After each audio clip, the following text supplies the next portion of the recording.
Hey guys, ఇక్కడ mummy అయితే కిచెన్లో ఏం చేస్తుందో ఒకసారి చూసేద్దాం. సో ఇక్కడైతే మమ్మీ అయితే పూరి చేస్తుంది.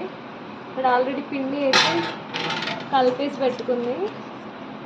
డైరెక్ట్ టైల్స్ పైన వేస్తున్నావు మమ్మీ? అయ్యి బాబాయ్, ఆయిల్ కూడా డిప్ చేస్తుంది డైరెక్ట్ హీట్ ఆయిల్లో. ఏం కాదా మమ్మీ అట్లా?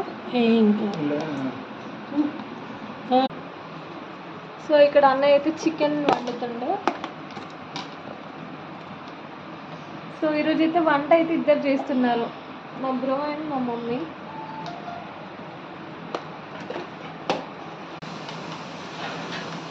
ఇక్కడైతే పూరీలు అయితే పొంగిపోతున్నాయి. సో ఇక్కడైతే అన్నయ్య అయితే ఫ్రెష్గా అయితే అల్లం పేస్ట్ అయితే నూరేసారా, ఏమంటారు?